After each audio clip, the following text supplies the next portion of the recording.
네, 안녕하세요. 저는 사랑연구소 발표자이고요. 저희는 AI 기반 자동 약물 구조 활성 분석 및 화학 리포트 생성 시스템을 만들어 보았습니다. 저희 팀원들이고, 아, 저희는 아이젠 사이언스라는 기업과 협업을 했습니다. 이 기업은 느리고 비싼 신약 개발 과정을 AI로 단축시키고자 하는 모토를 가지고 있는데요. 신약 개발 과정에서의 현재 페인 포인트는 신약 개발 과정에서 정말 방대한 데이터가 생성이 되고 있는데 활용이 잘 되지 않고 있습니다. 그리고 이를 활용하려고 해도 전문가의 수작업, 검토가 필요한 상황인데 화합물의 정보마저도 다차원 정보여서 데이터의 복잡성 또한 띄고 있습니다. 그래서 저희는 신약 개발 과정에서 쌓이는 방대한 데이터에서 버려지는 인사이트를 도출하는 자동화 파이프라인을 먼저 만들고 그에 해당하는 LLM 기반 화학 레포트를 생성하는 시스템을 만들고자 했습니다. 저희 프로젝트를 이해하시려면 먼저 SA라는 것에 대해서 조금 아셔야 하는데요. SA는 S는 구조, 화합물 이야기입니다. 약물의 화합물. S는 구조, A는 활성, R은 관계라는 뜻이고 이는 신약 개발 과정에서 지도와 나침반 같은 역할을 하게 됩니다. 일단 분자의 모양이 조금 바뀌면 당연하게도 약효도 달라지겠죠. 그래서 일반적인 쌀의 패턴은 분자의 모양이 조금 바뀌면 약효, 활성도 조금 바뀌는 것입니다. 그래서 이 쌀라는 거는 원하는 효과, 원하는 활성이라는 목적지로 찾아가도록 신약에 만드는 경로를 조금씩 변형할 때 참고하는 지도와 나침반 같은 역할을 하게 되는데요. 조금 더 설명을 드리자면 저희의 약물은 화합물입니다. 근데 이 화합물이 작용을 하는 대상은 단백질입니다. 근데 그 화합물도 단백질도 특정한 구조를 띠고 있겠죠. 화합물도 단백질도 정말 다른 모양을 가지고 있는데 그 화합물의 모양과 단백질의 모양이 어떻게 결합이 되느냐에 따라서 결합이 잘 되면은 그 활성이 높다고 볼 수 있고 그 결합에 따라서 결합의 힘이 달라지는데 힘이 세질수록 활성이 커지고 그 결합이 약할수록 활성이 낮다고 생각을 하시면 됩니다. 활성이라는 건 일반적으로 저희가 약물은 어떤 것을 억제하기 위한 수단인데요. 그래서 활성이 높다, 억제력이 높다는 것은 활성이 높다는 것을 의미합니다. 저희 암세포를 예를 들어보자면 암세포를 억제하기 위해서 EGFR이라는 억제제, 항암제를 사용하게 되는데 이 억제력이 클수록 활성이 큰 것으로 이해를 하시면 되겠습니다. 그러면 신약 개발 과정에서 유용한 인사이트는 무엇이 될까요? 하나의 화합물이 있는데 이 화합물과 아주 작은 구조 차이가 있습니다. 근데 구조가 조금 변경이 됐는데 그 활성의 차이가 크게 다르다면 그건 상당히 연구 개발적으로도 유의미하고 속도를 단축할 수 있고 지적 재산 가치도 있고 비용도 절감이 되겠습니다.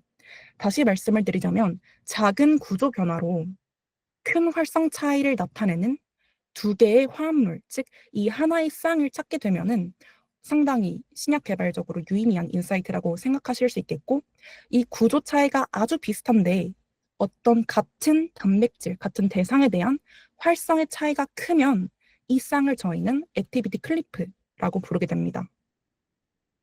그래서 저희의 프로젝트 목표는 일단 이 방대한 데이터에서 액티비티 클리프 쌍 추출을 자동화하는 파이프라인을 만들어야 했고 각 액티비티 클리프 쌍에 대한 왜 그 액티비티 클리프 쌍이 이러한 구조를 가지고 있는데 왜 이런 활성값 차이를 나타낼까라는 과학적 근거를 기반으로 한 화학 레포트를 생성하는 시스템을 각 쌍마다의 레포트를 만들었어야 했습니다.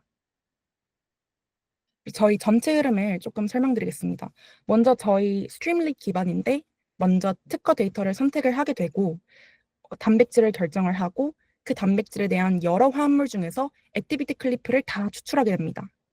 그리고 그 하나의 쌍에 대한 화합물과 단백질의 최적의 결합의 부위 그리고 상호작용을 예측을 하는데 이때 외부 도구인 도킹이라는 도구를 사용하게 되고 그 과학 최적 결합 부위 및 상호작용을 예측한 그 정보를 텍스트화해서 전문가 AI 에이전트 토이 시스템에 넣게 됩니다.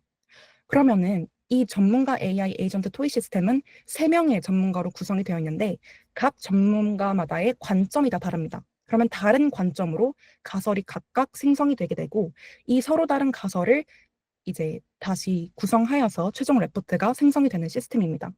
저희가 LLM 기반 화학 레포트 생성 시스템이다 보니까 프롬프트 엔지니어링이 상당히 중요했습니다. 그래서 저희가 Chain of Thought, COT라는 체계적 사고 유도를 참고를 하였고, 이 COT란 AI가 복잡한 문제를 해결할 때 단계별로 사고하도록 유도하는 프롬프트 기법입니다.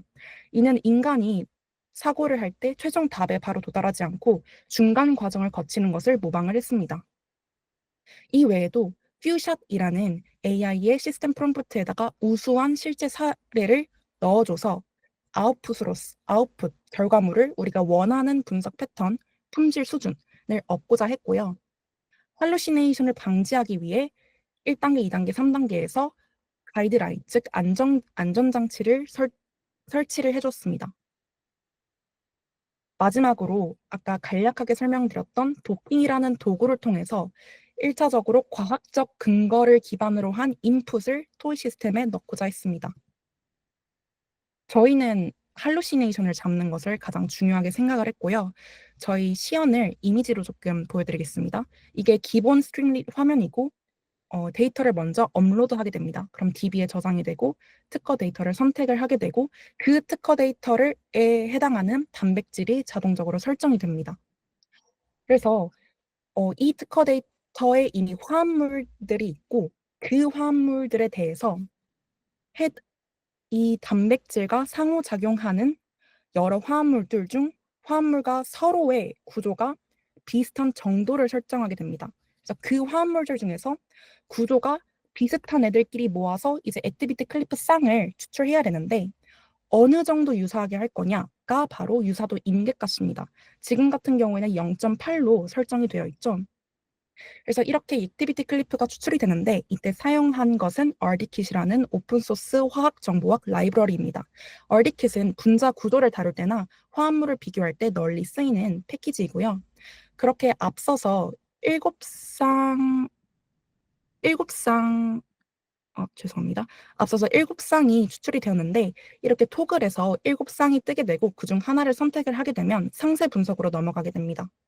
이 상세 분석에서 뭐 구조적 유사도 0.806 아니면 활성값 차이, 분자량 차이, 지용성 차이를 수치적으로 제시를 해주게 되고 저희 스마일스 코드라는 화학식을 이제 2D 시각화해서 이미지도 나오도록 하였습니다. 그래서 이 부분이 이제 AI 에이전트에게 전달할 물리화학적 특성과 상호작용을 분석한 내용을 생성을 해서 이제 도킹이라는 도구를 활용해서 토이 시스템에 넘길 때 들어갈 내용들입니다. 그래서 분석 대상 정보나 뭐 도킹 시뮬레이션 결과가 나타나게 되고 얘네들이 토이 시스템으로 넘어가게 되는데 이 도킹 시스템이란 조금 더 설명을 드리자면 화합물이랑 단백질이랑 결합을 하게 되는데 얘네가 어떻게 결합을 하느냐에 따라서 활성이 달라지니 어떻게 결합했는지를 이제 예측을 해서 조금 제시를 해주는 도구입니다. 그래서 그 제시해준 예측을 그 예측이 과학적으로 근거했기 때문에 텍스트화해서 전문가 AI 에이전트 토이 시스템에 넘기게 되는데 저희가 참고한 모델은 구글 리서치에서 25년도 2월에 발표한 다중 에이전트 AI 시스템입니다. 이름은 코사이언티스트이고 이 코사이언티스트는 여러 전문 AI 에이전트가 실제 연구팀처럼 협업을 해서 과학적 분석이나 가설을 생성하게 됩니다. 저희는 3명의 전문가를 넣었는데요. 첫 번째가 구조화학 전문가, 분자의 구조와 전자적 특성 변화를 집중적으로 분석을 했고, 두 번째는 생체 분자 상호작용 전문가, 화합물과 단백질 간의 결합 상호작용을 중심으로 분석하는 전문가입니다. 마지막으로 QSAR 전문가인데 앞에 수치적으로 뭐 타니모토 유사도나 0.806 이런 수치들이 있었죠. 그 수치를 기반으로 정량적인 상관관계를 분석하는 전문가입니다. 이렇게 각 전문가들이 가설을 뱉게 되는데 이 가설을 그냥 저희가 그냥 쓰게 되면 사실 할루시네이션의 위협이 있을 수 있기 때문에 각 가설을 또 평가를 했습니다. 그래서 이때는 평가 전문 에이전트가 사용이 되는데 여기 보시면 MMP 점수, SAR 점수, 타겟 점수, 종합 점수가 있습니다. 저희가 이 전문가 AI 에이전트에게 세워준 기준은 코넬 대학교에서 발표한 팔마 스왑 가설 검증 프레임워크입니다. 그래서 앞서서 보여드렸던 MMP 점수는 실제 데이터와 일치하는지, SAR 점수는 논리적으로 타당한지, 타겟 점수는 타겟 특이적 전문 용어를 잘 활용했는지 이고 이제 이 각 항목을 40%, 40%, 20% 반영을 해서 종합 점수를 매기게 됩니다. 그래서 이 가설이 얼마나 잘 생성되었는지를 스코어링하고 그 스코어에 기반해서 최종 레포트에 반영하는 방식이 되겠습니다.